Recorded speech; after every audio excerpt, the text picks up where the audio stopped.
What's up, everybody? Welcome into this Tuesday edition of the Pack-A-Day podcast here on YouTube. I'm your host, Andy Herman. Thank you so much for joining me today. Of course, you can always follow me on Twitter at Andy Herman NFL.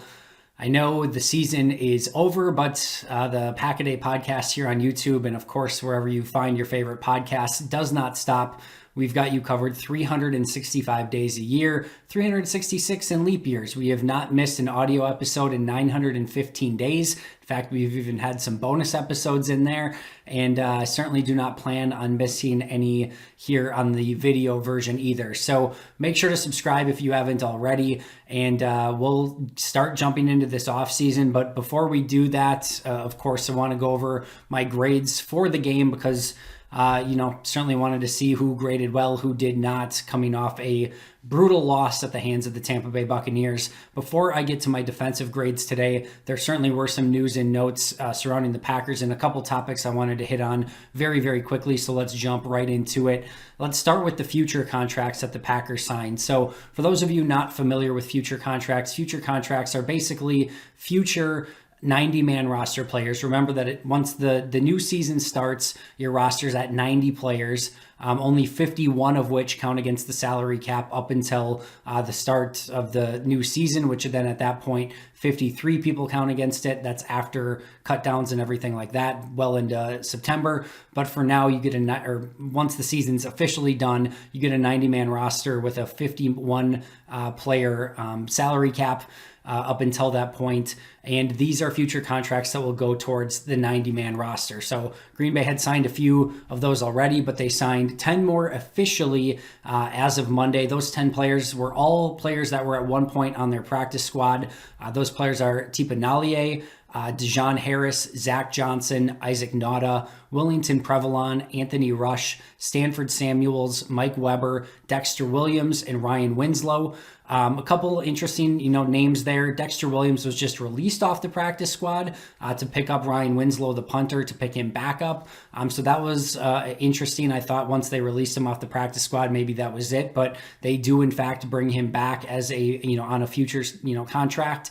Stanford Samuels and Tipa Nalier, as well as Willington Prevalon, were three names that certainly caught my eye in training camp. Didn't get a ton of opportunity. Tipa, I think, was active the first game. I don't think Willington ever got called up, and then Stanford got called up a couple games, struggled with some communication and things like that. But overall, decent group of players. Isaac Nauta, also a player to potentially keep an eye on as a potential Mercedes Lewis replacement if they don't re-sign him, or if Mercedes were to retire. Nauta is more of a blocking tight end. He was on the Detroit Lions on the active roster for a good part of 2020, so he could be a player as more of a blocking tight end that could be used in that Mercedes Lewis role if in fact he is not back next season.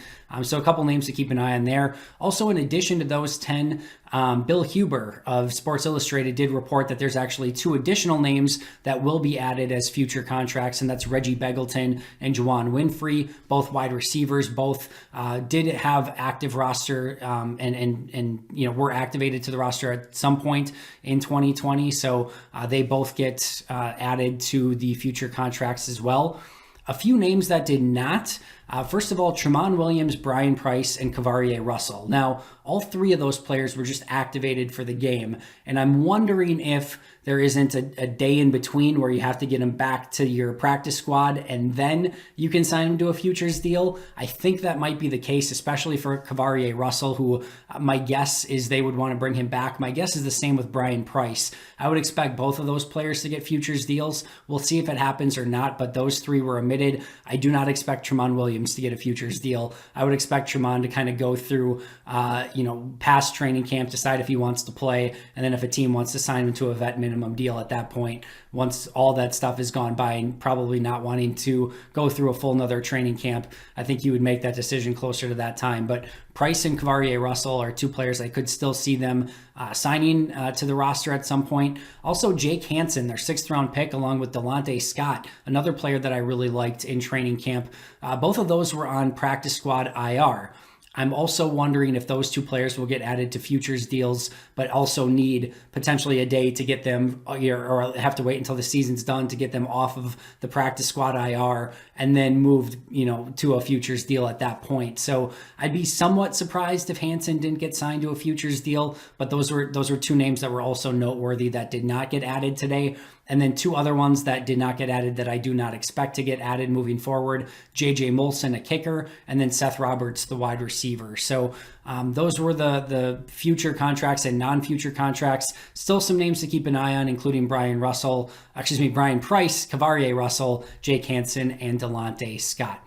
All right, another quick topic I wanted to discuss was Tramon Williams. I know a lot of people have been talking about, why do you sign Tramon Williams for this, this past game if you're just going to sit him and he doesn't play a single snap? Well, I think the first thing is depth, right? The thought of Brian Gutekunst signing Tramon Williams wasn't necessarily for this past game. It was more of, if there was an injury in that game, if Shannon Sullivan goes down, Tramon Williams is probably your next man up at slot corner. And secondly, if you are facing a team like Kansas City in the Super Bowl, you might see some legitimate 6-7 defensive back type formations to go against all the different things that Kansas City uses at different points in their game and going against a more high-powered passing attack. So that easily could have been a transaction made for the Kansas City game if it would have gotten to that point, and not specifically for Tampa Bay. I also think it's noteworthy he got signed a couple days before that Tampa Bay game, and partially that game plan is already in place.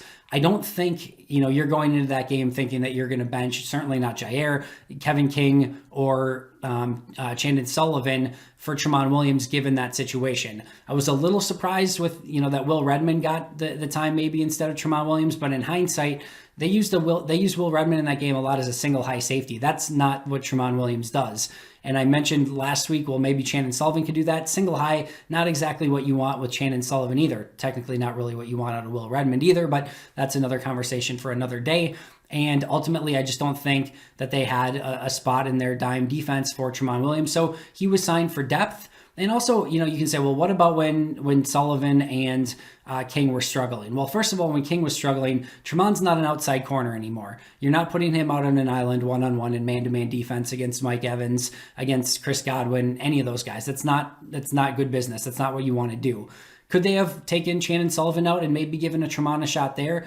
Yes. But to be fair, Sullivan and the defense played better in the second half. You probably weren't making that move in the first half. You probably make that adjustment at halftime. They didn't. And to be fair, Sullivan and that defense did play better, a lot better in the second half than they did in the first half. So I think there's reasons why you don't go with Tramon there. I think it makes sense. Could they have maybe made an adjustment? Sure. But I'm not in any way, shape, or form surprised that they did not. One other thing to give you nightmares, because who's been super excited about, what's happened recently with the Packers and the loss to the Bucs and everything like that. One more thing to get your noodle going a little bit and just a little bit more pissed off. That Scotty Miller touchdown. I was going back and watching it, and Tampa Bay converts the fourth down. There's 6 seconds left on the clock, and for whatever reason, Mike Pettin and the defense comes out in man-to-man defense. Matt LaFleur mentions after the game that that's not the defense they want to be in that situation. Well, what's painful about that is Green Bay put their defense out on the field in that situation, saw what Tampa Bay was doing, and had a timeout at their disposal. A timeout with 6 seconds left that you can't bring into the second half. It doesn't carry over. You basically use it or lose it. They easily could have called the timeout there and said, okay, here's how Tampa Bay lined up. Let's get together. Let's make sure that we have the right play call for this situation. Instead, they go man-to-man defense. There's 3 guys in the middle of the field. Chris Barnes, it was Darnell Savage, and Adrian Amos, who can't do anything on that play because the players are going deep. They're not protecting the sidelines, and in the middle of the field, if they throw it there, you're making an easy tackle, and time's going to run out. Tampa has no timeouts left, so you're basically playing 11-on-8 at that point because you got 3 guys who can't help you on that play in any way, shape, or form. And what's even worse is if maybe Chris Barnes and and Darnell Savage, who were closer to the line of scrimmage in that situation, had they blitzed, had they pressured, if they saw that their guy was not going out for a run, if they would have pressured, I think Ronald Jones has to probably pick one of them up. Preston Smith was against the tight end, won easily and got immediate pressure on Brady, but Ronald Jones had nobody to pick up, so he just goes over and picks up Preston Smith, and it allows just enough time for Tom Brady to get that ball off. So if you weren't pissed off enough about that play, you're welcome for giving you one more reason to be that much more upset. All right, let's give my 3 top grades and 3 bottom grades from this game. Let's start with the top grades. Kenny Clark, number 1 overall. His best game of the season. I thought he was fantastic in this game. You want to know why Tampa couldn't run consistently? Kenny Clark was a huge part of that, just clogging everything up in the middle. Then he had a couple pressures as well. He had the sack. Was so impressed by how he played, especially, he did a lot of his work against Aaron Stinney, the backup. That was where some of his work came against, but he certainly got the best of Ryan Jensen and Ali Marpet as well in that entire line. I thought he was fantastic and played one of his best games of the season. And then, of course, number 2 on my list, Jair Alexander. He was a little bit at fault on that run by Leonard Fournette, the 20-yard touchdown run. Should have forced it inside or made a better play on it. But outside of that, just sticky coverage. I tweeted out, however good you think Jair Alexander is, he's probably better. He's so good in coverage, never panicked. There's nothing that you can do as a receiver to get him off of his game. It doesn't matter if you're at 6'5" like Mike Evans or 5'8", anything in between. Doesn't matter if you're a 4.3 40 or a 4.7 possession guy. It doesn't matter. Jair Alexander can shut it down. He was phenomenal in this game. And I feel bad extra for Kenny Clark and Jair Alexander for what they put on tape, how much effort and energy they gave. Of course, Jair gets the 2 picks as well. Just tremendous games from both of those guys. The number 3 on my list was actually Christian Kirksey. And for some reason, Green Bay was playing Kamal Martin ahead of Christian Kirksey. Christian Kirksey completely has outplayed Kamal Martin by an insane amount over the course of the last month, including in this game. And then even when Barnes went down, they used Ty Summers a little bit more in that situation.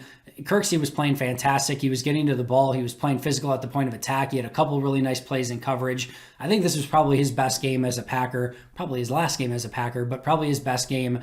And I thought he had a really nice game also. Bottom 3 players. Let's start with number 1, Kevin King. And let's start by saying just how bad was it.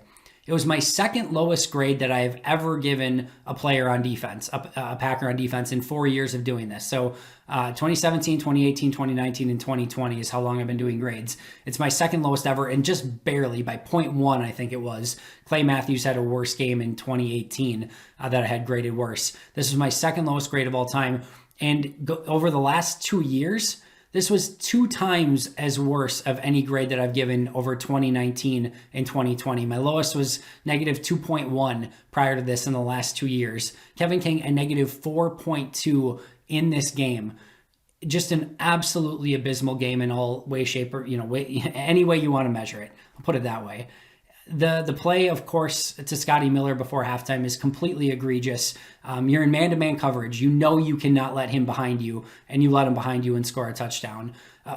Say what you will about the penalty at the end of the game and whether it should be thrown or not. Kevin King plays horribly on that play. He doesn't anticipate the crossing route. He flips his hips. He gets, he does a poor job flipping his hips and getting turned around and changing direction. Actually holds him with his left hand, and the jersey has all the way pulled out, and then midway switches it and grabs the same jersey with his right hand, almost seamlessly. It's almost uncanny how he was able to do it. And that was a bad play. You have the misjudged ball in the end zone to Mike Evans on the opening touchdown. And there was literally like 6 more plays where he was just beat in coverage, plain and simple. And it was just as bad of a game as you thought it was probably worse. Again, my second lowest grade I've given any Packer on defense over the last 4 years, which is saying something. Number 2, Shannon Sullivan, my third lowest grade of this season on defense, negative 1.55. And of course, number 1 is Kevin King. I forget what number 2 is Dean Lowry earlier in this year. And then number 3. So 2 of my worst 3 graded defensive performances all season long come in the NFC Championship game and come in the same secondary. Sullivan, certainly didn't struggle to the extent that Kevin King did, but giving up a plethora of first downs. They targeted him in coverage. And even one of the interceptions by Jair Alexander, the first one that was kind of like tipped up, that was awful coverage on Shannon Sullivan on that play. And had Brady not overthrown it, it's another like 30-yard pickup to either Mike Evans or Chris Godwin. I forget which one it was. But it was another terrible coverage on that play. So brutal game for the defensive backs with Kevin King and Shannon Sullivan. Of course, Jair was the exact opposite. He was phenomenal. But those two really tough games. And then number 3 was Zadarius Smith. And it's always tough playing edge against Tom Brady. He gets rid of the ball so quickly, but Zadarius had opportunities in the run game. He had opportunities playing over guard and center, and he just could not do much with it. He had one pressure that was credited to him on the day. I actually thought he was a little bit better than that when it came to pressures, but overall, just a disappointing performance. This is the game that Zadarius needs to step up and have just a monster game and figure out a way to make that, at least that impact play. And he could just never do so. And there were a couple opportunities. I didn't think that he was, it didn't look like whether he was 100% or just gave it all. I don't know what it was, but this was not the Zadarius Smith that we saw in 2019, to say the least, throughout the season, but certainly in this playoff game when Green Bay needed it most. All right, so just to recap, top 3 players, Kenny Clark, Jair Alexander, and Christian Kirksey. Bottom 3, Kevin King, Shannon Sullivan, and Zadarius Smith. I will be back tomorrow, I believe, breaking down my offensive grades. There's a little bit more than normal this week, so there's a chance that might wait until, what is that going to be, Thursday, I guess. But yeah, so we'll see. I'm hoping to get them done so that they'll be out on Wednesday. But either way, I'll have another great topic lined up for you tomorrow. As I mentioned earlier, make sure to subscribe. That's going to do it for me today. But until next time, and as always, go Pack Go.